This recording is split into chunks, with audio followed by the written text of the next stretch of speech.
Teachers और parents हमेशा ये बोलते रहते हैं कि पढ़ो, पढ़ाई करो और अच्छे नंबर लाओ, लेकिन कोई भी इस टॉपिक के ऊपर बात ही नहीं करता कि पढ़ाई करने के बाद जो नॉलेज हमें मिल रहा है उसे एग्जाम में अच्छे से कैसे डिलीवर करें।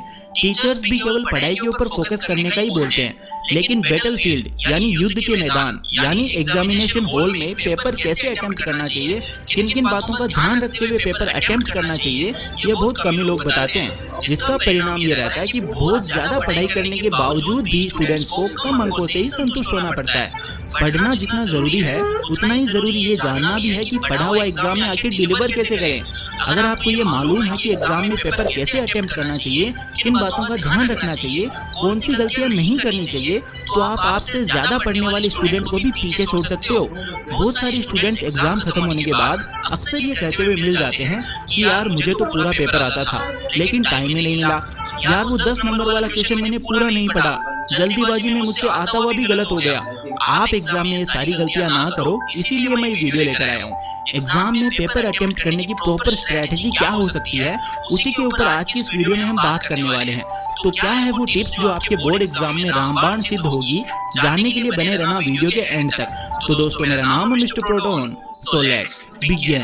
Number 5, time management. दोस्तों एग्जाम खत्म होने के बाद बहुत सारे स्टूडेंट्स अक्सर ये कहते हुए मिल जाते हैं कि यार थोड़ा सा समय और होता तो पेपर कंप्लीट हो जाता, टाइम की कमी की वजह से मेरे 3 आते हुए क्वेश्चन छूट गए।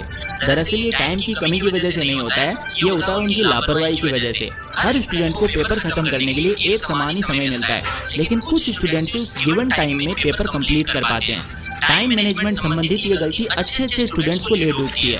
स्टार्टिंग के क्वेश्चन में जो कि 1-1 या 2-2 नंबर के क्वेश्चन होते हैं, उनका आंसर तो स्टूडेंट्स बहुत बड़ा चढ़ाकर लिख देते हैं, और बाद में आते हैं 5-5 नंबर के क्वेश्चन जिनमें डिटेल में आंसर लिखना होता है, उनको 3 या 4 लाइनों में निपटा देते हैं। या फिर बहुत सारे स्टूडेंट्स तो ये सोचकर भी टाइम बर्बाद करते हैं कि मुझे 5वें नंबर वाला प्रश्न नहीं आता, यार अब मैं क्या करूं, और पूरे पेपर में 30 क्वेश्चंस है और अगर उसे 5 क्वेश्चंस नहीं आते हैं तो स्टूडेंट्स उन आते हुए क्वेश्चंस के बारे में नहीं सोचेगा, वो उन क्वेश्चंस के बारे में सोचेगा जो उसे नहीं आते हैं, जिसके कारण उसके आते हुए क्वेश्चन में भी वो अपना 100% नहीं दे पाता है। और ठीक इसी तरह से बहुत छोटी गलतियों के कारण सही से टाइम मैनेज नहीं हो पाता है और पेपर समय पर कंप्लीट नहीं हो पाता है। अब इस चीज का केवल एक ही सोल्यूशन है, आप किसी भी क्वेश्चन को जरूरत से ज्यादा समय मत दो।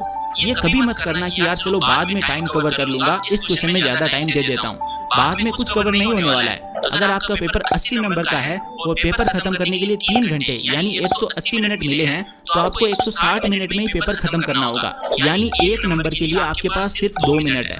5 नंबर का क्वेश्चन आया तो उसे 10 मिनट से ज्यादा मत देना, 10 मिनट में उस क्वेश्चन का आंसर कंप्लीट करना है। अगर आप घर पर ज्यादा से ज्यादा सैंपल पेपर सोल्व करते हो तो इससे भी आपको एग्जाम में पेपर समय पर खत्म करने में बहुत ज्यादा मदद मिलेगी। आप घर पर 3 घंटे का टाइमर लगाकर सैंपल पेपर सोल्व करें। दोस्तों मैंने सैंपल पेपर्स का नाम ले ही लिया है तो मैं आप लोगों को बताना चाहूंगा CBSE टर्म 2 क्लास 10th के ऑल सब्जेक्ट्स के लिए ओसवाल बुक्स की तरफ से आने वाले सैंपल क्वेश्चन पेपर बुक के बारे में। इस बुक में 5 सोल्व्ड और 5 सेल्फ असेसमेंट पेपर्स को मिलाकर कुल 10 सैंपल पेपर्स हैं, और इन सैंपल पेपर्स में वैरायटी ऑफ क्वेश्चंस दिए गए हैं जो कि CBSE द्वारा 14 जनवरी 2022 को रिलीज लेटेस्ट सैंपल पेपर के अकॉर्डिंग ही है। इतना ही नहीं, इस बुक में टिप नोट्स और रिवीजन नोट्स भी क्विक रिवीजन के लिए भी दिए गए हैं। साथ ही साथ इस बुक में सब्जेक्ट्स को आसान, इंटरेस्टिंग बनाने और बेटर लर्निंग के लिए माइंड मैप्स का भी उपयोग किया गया है। ये बुक आपको CBSE टर्म 2 एग्जाम की अच्छी तैयारी करने में बहुत ज्यादा मदद करेगी। जो ये बुक खरीदेगा उनको इनकी वेबसाइट oswal360.com पर CBSE टर्म 2 एग्जाम के सिलेबस के अकॉर्डिंग लेटेस्ट फॉर्मेट के क्वेश्चंस पर आधारित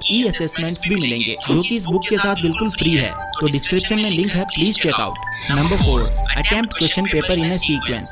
दोस्तों मैं आपसे एक सवाल पूछता हूँ, मान लो आप कॉपी चेक कर रहे हो और आपके पास 2 बच्चों की आंसर शीट्स हैं। पहले स्टूडेंट ने ऊट पटांग कभी पहला क्वेश्चन कर दिया तो कभी 10वां क्वेश्चन सोल्व कर रखा है। क्वेश्चन सीक्वेंस में अटेम्प्ट नहीं कर रखे हैं और ना ही उस लड़के की हैंडराइटिंग अच्छी है। दूसरी तरफ दूसरे स्टूडेंट की कॉपी नीट एंड क्लीन है, उसने सारे क्वेश्चन सीक्वेंस में अटेम्प्ट कर रखे हैं, आंसर्स में इंपॉर्टेंट वर्ड्स को और कीवर्ड्स को अंडरलाइन कर रखा है। आप दोनों में से किसे ज्यादा नंबर देना पसंद करोगे? ऑब्वियसली दूसरे वाले स्टूडेंट का काम आपको ज्यादा पसंद आएगा, आप उसे ज्यादा नंबर देने की कोशिश करोगे। इसीलिए आपको भी पेपर जितना हो सके सीक्वेंस में और अच्छी हैंडराइटिंग में अटेम्प्ट करने की कोशिश करनी है। जहाँ तक हो सके कोशिश करना कि सीक्वेंस ना टूटे। इसके अलावा स्टार्टिंग के 5-7 क्वेश्चंस में तो अपनी राइटिंग अच्छी ही रखना, बाद में एग्जामिनर को अपना असली रूप दिखा देना। Number 3, don't worry about tough one. दोस्तों ये तो यूनिवर्सल ट्रूथ है कि पेपर में कोई ना कोई क्वेश्चन तो ऐसा होगा ही जो आपको नहीं आता होगा। ऐसे में बहुत सारे स्टूडेंट्स डर जाते हैं, घबरा जाते हैं, जिनका असर उन क्वेश्चंस पर भी दिखाई देता है जो उन्हें अच्छे से आते हैं। क्वेश्चंस ना आने पर घबराओ मत। अगर कोई क्वेश्चन टफ है तो वो बेशक सबके लिए टफ है, सिर्फ आपके लिए नहीं है। इसीलिए अपने आप को शांत रखो, टफ क्वेश्चन से घबराओ मत। हर पेपर में 2-3 टफ क्वेश्चंस तो होते ही हैं जो बहुत कम स्टूडेंट्स ही सॉल्व कर पाते हैं। आपको उन कठिन क्वेश्चंस के अलावा जिनके भी आंसर आपको अच्छे से आते हैं, मालूम है, उन्हें पहले अटेम्प्ट करना है। उन क्वेश्चंस में अपना 100% देना है। Number 2, use easy language. दोस्तों ये टिप मेनली इंग्लिश और हिंदी जैसे विषयों में काम आएगी। इंग्लिश में आपके नंबर मुख्य रूप से केवल 2 ही जगह कटते हैं। पहली राइटिंग स्किल्स के फॉर्मेट में मिस्टेक होने पर, और दूसरा मीनिंग्स गलत लिखा हो तो।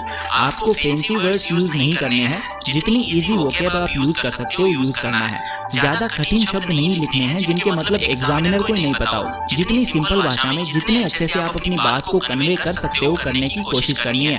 Number 1, follow word count. दोस्तों क्वेश्चन पेपर में क्वेश्चन के आगे लिखा होता है कि इस क्वेश्चन का आंसर आपको इतने वर्ड्स में लिखना है, लेकिन बहुत सारे बच्चे वर्ड लिमिट को क्रॉस कर जाते हैं। अगर 10 वर्ड्स का बोला है तो 2 लाइन से ज्यादा मत लिखो। 100 वर्ड्स का बोला है तो 1 पेज से ज्यादा या 1.5 पेज से ज्यादा शब्दों में आंसर मत लिखो, आपका ही नुकसान है। अगर आपको 100 वर्ड्स में आंसर लिखने को बोला गया है और आप 150 वर्ड्स में आंसर लिख रहे हो तो इससे आपके 2 नुकसान है। पहला, आप एग्जामिनर को गलती निकालने का मौका दे रहे हो।